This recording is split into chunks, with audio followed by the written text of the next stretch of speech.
Yeah, but you might have often seen me as just Michelle Cherutti. Wouldn't be surprised. Yeah, no, I had a few problems. My real name is Matthew, but people call me Monty because of a comedy group called Monty Python. And sometimes Yeah, if I'm booked in as Monty, I can't get anywhere. I have to try and get my passport to get it. Otherwise, I just don't believe I am who I say that I am. yeah, exactly. Alrighty, so are we ready to rock and roll? Yeah, absolutely. Let's go. Italian Wine Podcast. Chin Chin with Italian wine people.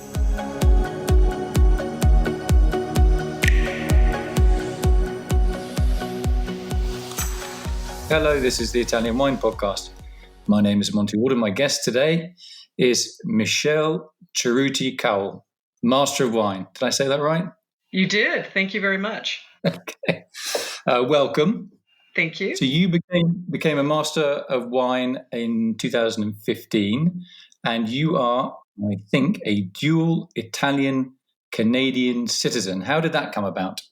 Yes, I am Canadian-Italian living in the UK. So, Monty, how does one ever leave their home? Due to love, what can I say? So, living in Canada and my husband, we've always loved traveling overseas, and I've spent a lot of time in Europe, particularly Italy. And when the opportunity arose for him to come and do a postgraduate degree in London, we jumped at it and we stayed. We've essentially stayed here. So during that process, as opposed to getting my citizenship in England, because I have Italian heritage, I got my Italian passport instead. So that's why I have both. I have indefinite leave to remain to live here, but I retain my Canadian and my Italian citizenship. Where were your Italian family from? Which part of Italy? So the very north, I say to people, Alto Piemonte. So the village is actually Fomenta, which most people don't know. I believe it's only less than 200 residents. It's around 700 meters in the Alps, but right on the border of Switzerland. So if you know Lago Maggiore on the west side, Cannobio is the closest town. And you literally hang a left and drive up in the mountains, and there you are. That's where my family's been for hundreds and hundreds of years. So it's funny. That's kind of it's obviously a luminous but quite chilly place. And you live in Canada. We always associate Canadians with very, very warm-hearted people in a very cold country. So you're obviously not fazed about cold then. Not particularly, although one does get used to when you're not in sort of -5 to -10 for long periods of time anymore. One does feel it a little bit more, I would say. But yeah, we're my heritage is mountain people, so I do say that. So we can handle the cold a little bit better, I guess. So you went to university in Canada and you majored in business. Was it the business or business of wine, or was it both? No, it was just business. I had a specialty in sort of political science and business when I went to university. So in Canada, it has changed now, but when I went to university in Canada, and obviously the wine industry there, as you know, very different from province to province. The wine wasn't something that one went to as a job, as a career. And I'm happy to say that has changed. So it really wasn't an option for me until I moved away. And you come to a place like anywhere in Europe or England where I am now, and there's just so many different career avenues, and that was so limited in Canada at the time. So going into the wine business wasn't really something that really was an opportunity for me, unfortunately. Okay, so I mean, where did that ambition to work in wine come from then? Yeah, it's a strange thing. I think and you would understand this, being Italian, my earliest memories are my grandfather having a glass of wine at lunch, having a glass of wine at dinner, very Italian, never overly indulged, but that was their beverage of choice to consume. Santa Claus had a glass of wine and cookies. And when you grow up in the late 70s in Ontario, that was seen as extremely unusual and strange. Nobody's Santa Claus had that. And mine had a glass of red wine and cookies. So wine has sort of been in my life and around my life in that sort of food and wine culture for a very, very long time. And doing courses in Canada really sparked my interest. So when I did move overseas, the opportunity came to do classes and switch careers, and I absolutely jumped at it. It was something that I just, if you view that opportunity to switch something and to do something different in your life, this was it, and I jumped at it and took it. Because obviously you're quite a studious person. I mean, you're doing the political science, and you seem like you're sort of multitasking in terms of your interests, politics and wine. Where does that kernel of intellectual hunger come from? I think some people may doubt that maybe I was that academic, but I think when you have a passion for a topic, and I had such a huge desire to learn so much more about wine once I found out a little bit of it and started experiencing, and this did happen in Canada when I took courses in Canada. All I wanted to do was learn more, and the first thing I did, and I think people thought it was very strange when I moved overseas, as opposed to getting, qualifications for a different job here. The first thing I did is actually went to the wine school and signed up for wine courses. So I really had a huge desire to learn more. The topic just fascinated me. And maybe because I was from Canada, maybe at that time Niagara was just starting in its infancy to become a little bit more interesting and different. And maybe because that opportunity wasn't there for me, that when I had the opportunity, and of course in England, as you know, it's more on the business side, and that sort of suited my background, the business side. I just went headlong into it and loved the study of it, probably more than I love studying business and politics. When did you land in the UK? When did you decide that you were going to make your life? Yeah, so late 2000s. So I took my first course in 2001. Not long after sort of really coming permanently, I went back and forth in the year of 2000. And within weeks of landing permanently, I took the first level at WSET. I went straight to the wine school. So, and took that, and just really continued on. I took, at that point there was no level 1, so I took level 2. Went afterwards to level 3. I was sort of still looking for a job, just really to pay the bills, as you know, living in London. And 9/11 happened, and the opportunities were minimal. And so I went into the full time, which was the diploma, the level of diploma, and just kind of took off from there. Why was it hard for you to get a job? Is it because you were not British, or was it because you were a female, or because you had a quirk for wine? No, I think at that time I was looking more on the consulting end of it. So consulting in the business side end of it, which was my background. And I actually had contracts. I was about to sign. I had 2 opportunities and 2 contracts.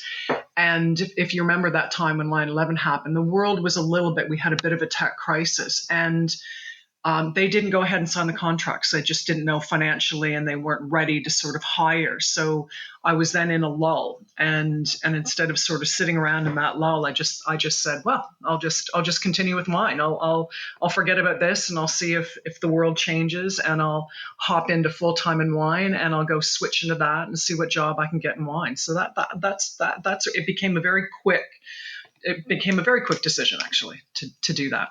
So you went from studying wine to teaching it at the Wine and Spirit Education Trust, and that was from about 2004. Yeah, I did. I did a little bit at a local Westminster the local council has sort of programs that you can do for people that are sort of retraining, restaurant, hospitality, that type of thing. So I did start doing a little bit while I was doing my diploma in 2002, 2003. And as soon as I got my diploma, then went to WSET to see if they wanted me to work as well, and just really build my career from those little pieces upwards. So, I mean, did you sort of get nervous about that kind of thing? From studying to actually being the teacher, not just obviously the Westminster thing, but also, teaching for the Do you get nervous about that, or are you just totally not fazed? No, I I think I think it depends what level. I think nowadays less so, but certainly in the beginning, I would just, go over the syllabus and review it and go over the books. You wanted to make sure you knew what you were talking about if somebody asked you questions. And there's always going to be somebody in the audience who knows as much as you, or sometimes even more than you, about a particular topic. So yeah, I was nervous. Yeah, I think that took quite a few years, I think, for me to gain, the total confidence. And I must say, teaching the highest level now at diploma. I mean, we've got such amazing students with great knowledge. It as opposed to making me nervous, it actually excites me because I have to make sure I'm on the ball, and I have to make sure I do constantly review and I do keep up with everything because, students know a lot. They know a lot. So it's now for me, I enjoy it. I absolutely enjoy being having to have that knowledge and having to bone up on it and having to constantly study it. I think it's great. Are there any particular regions you particularly like talking about, and any particular Italian ones? Well, Italy is that is my specialty. Now, at some level, when you lecture, you need to have a really broad knowledge. So if I'm teaching the lower levels, I have to have a very, very good knowledge of all the areas around the world. But when you get into the diploma level, you do have areas of expertise, and that would be mine for Italy. I mean, picking a region in Italy, gosh, that's hard, Monty. There's all kinds of wines and all kinds of regions. Probably the South. I think the South is the much more interesting region. I mean, gosh, as you know, there's new grapes that people are discovering and finding all the time, and all kinds of different styles coming out of the South these days. So that probably is more from an interest point of view. I think that's interesting. I love to see things that are revived. If you take a look at what Verdicchio has done and sort of the revival of what I think is one of the more underrated grapes around, I think that's really, really interesting. There's some stuff in the Central that's really, really interesting too. That's, there's stuff I love to drink, and then there's stuff that's really, really interesting. So there's some stuff in Central Italy that's going on that's really interesting too. So, but yeah, I mean, hard to pick in Italy. My spies tell me that you were recently in Manchester giving a seminar. What was the topic of this particular lecture? So that was the Americas. So that was that would probably be one of my other specialties, be the Americas. So that was, if I remember, California. I had probably 4 hours teaching California, and then Oregon, Washington State, Canada. So that's what I was there teaching, the Americas, which is also interesting. How would you describe your teaching style? I would like to think that I'm pretty straightforward. I think most of the students would think that I'm sort of pretty straightforward.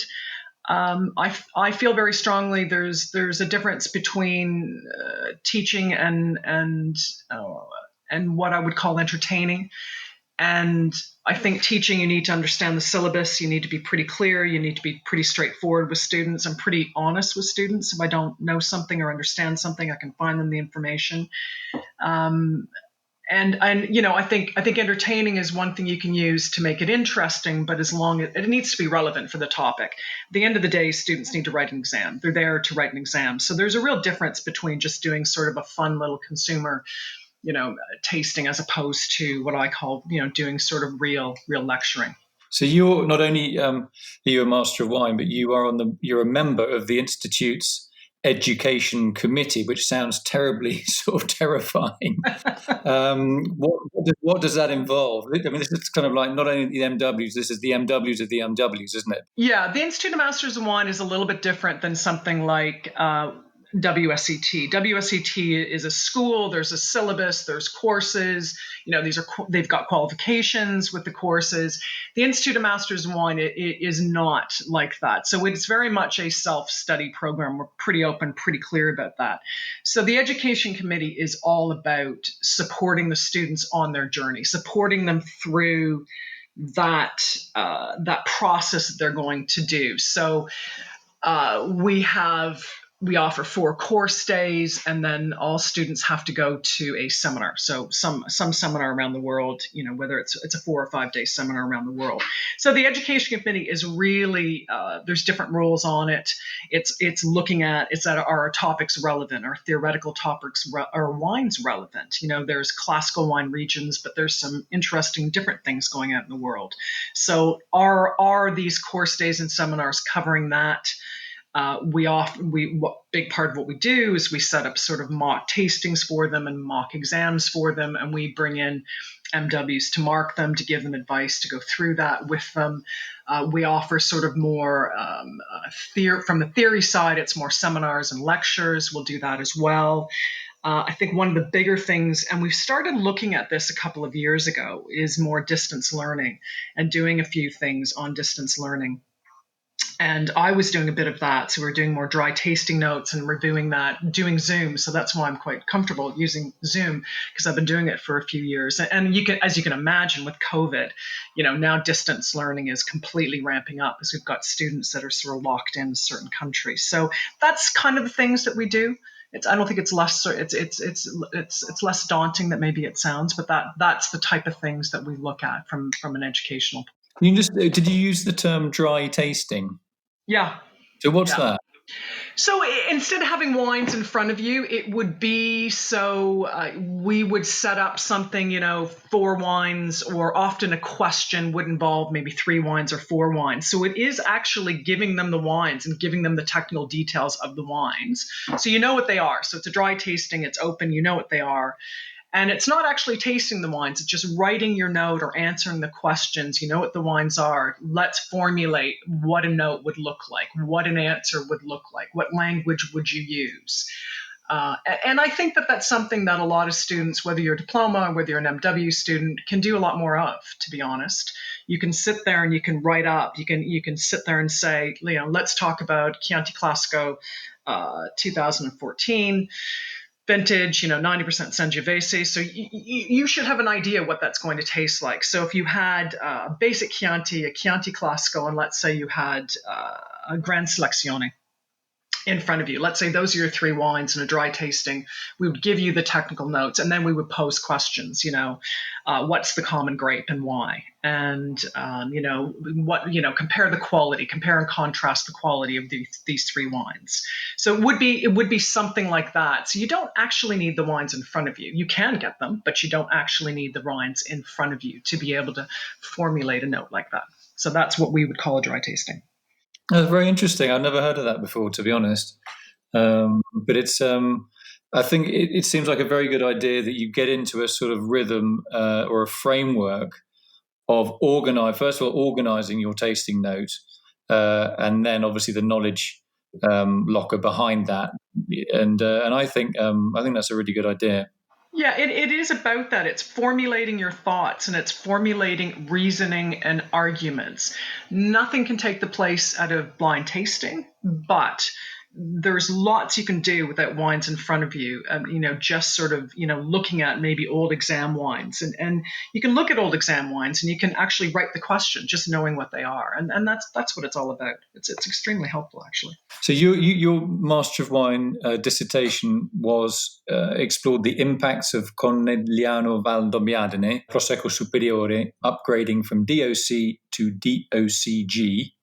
And you said that this was quite a relevant issue. Is it still relevant today? I do think it's a relevant issue. So I took a look at that. I looked at it from 2009, which was the year before the upgrade, to 2014. So over a 5-year period, 1 year before, 4 years afterwards, and really took a quantitative and qualitative analysis on the impact of producers, as well as the UK market.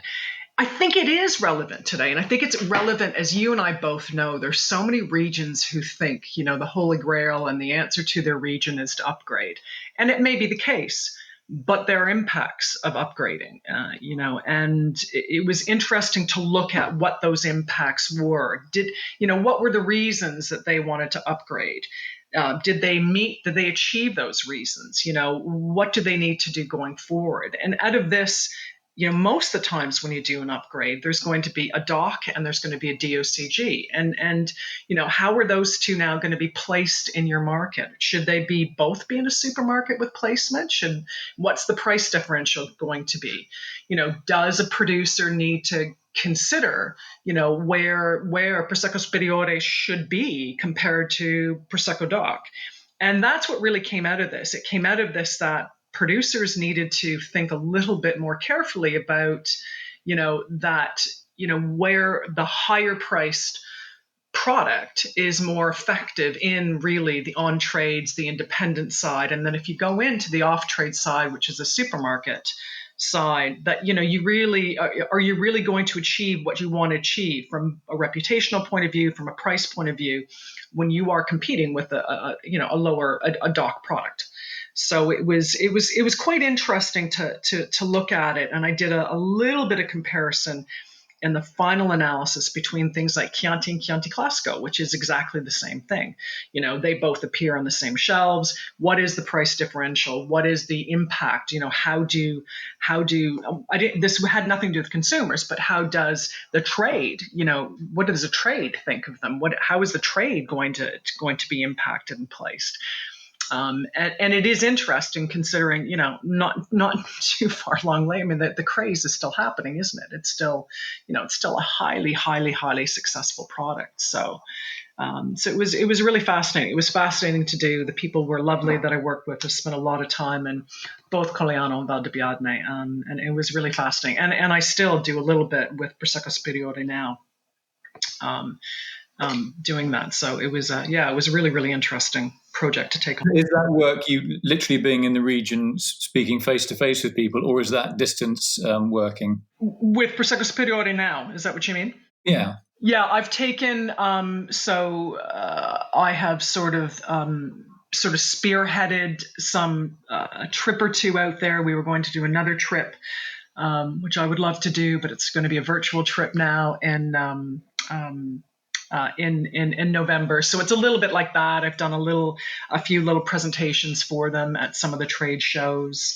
I've done sort of tastings for them with different students. So it's a little bit of both. It's a little bit of both, getting some names together to people come over and sort of see the region. As it's quite impactful when you get to Curtize and you get to some of these rives and in the region that, you can really make sort of buyers understand and taste the differences between them. And not that Prosecco DOC isn't a great product. It's a fantastic product.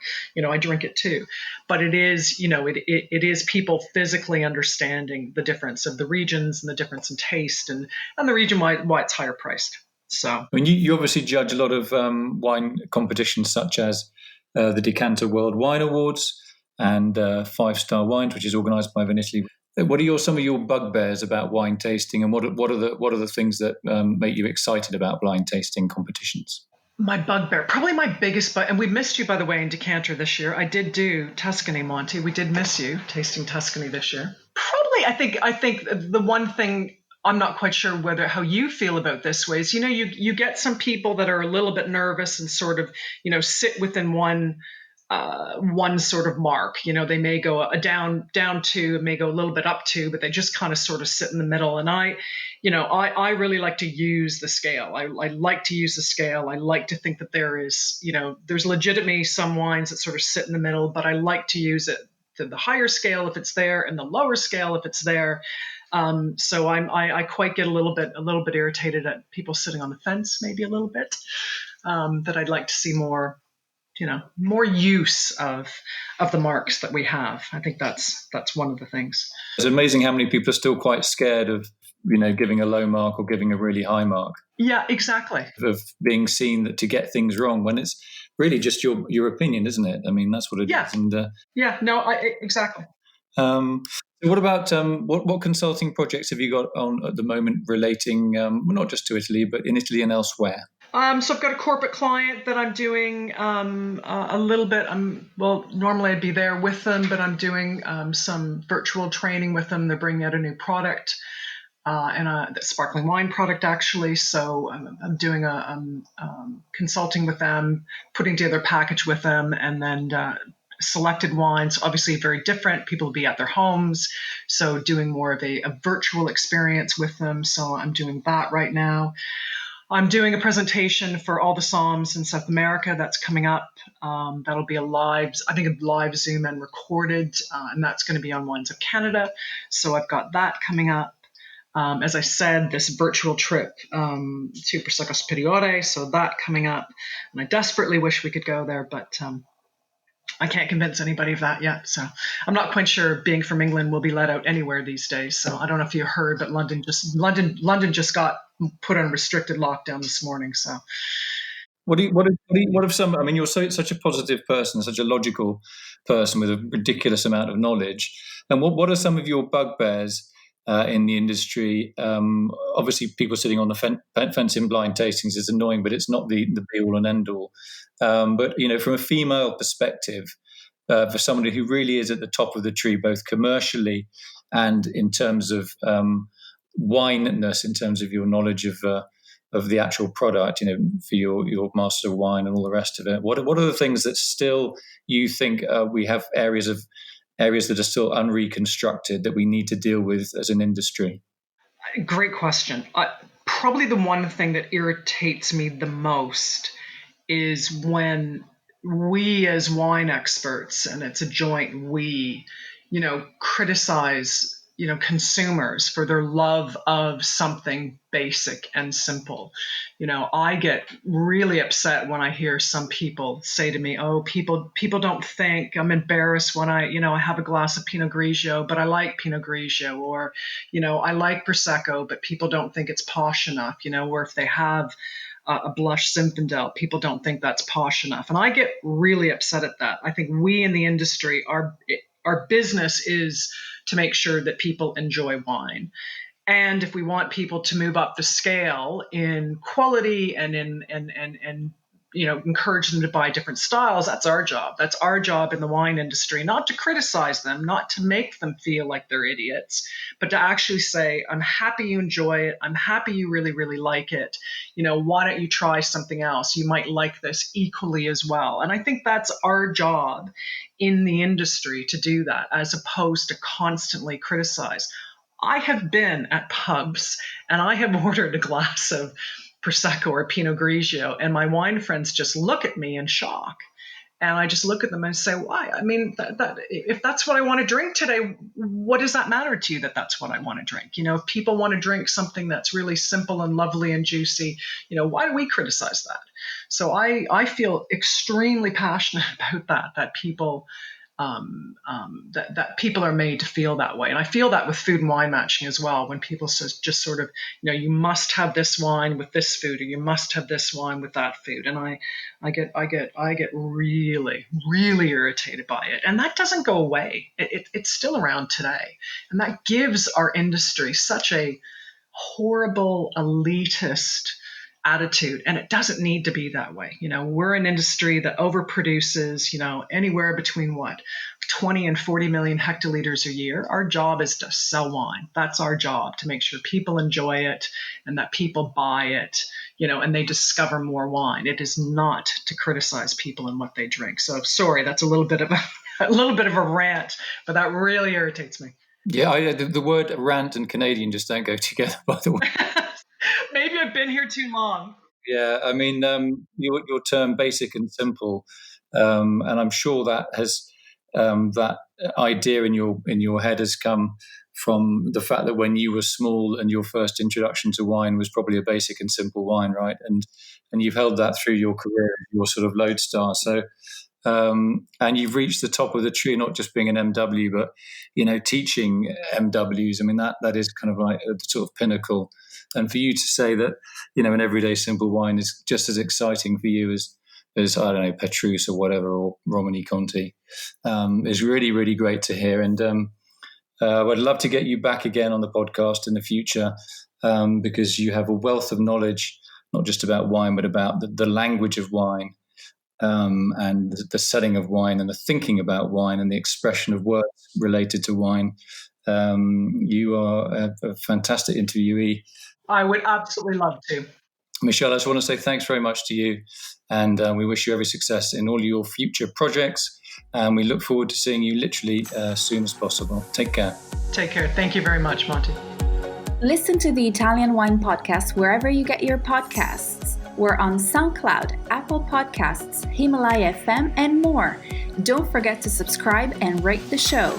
If you enjoy listening, please consider donating through ItalianWinePodcast.com. Any amount helps cover equipment, production, and publication costs. Until next time, cin cin.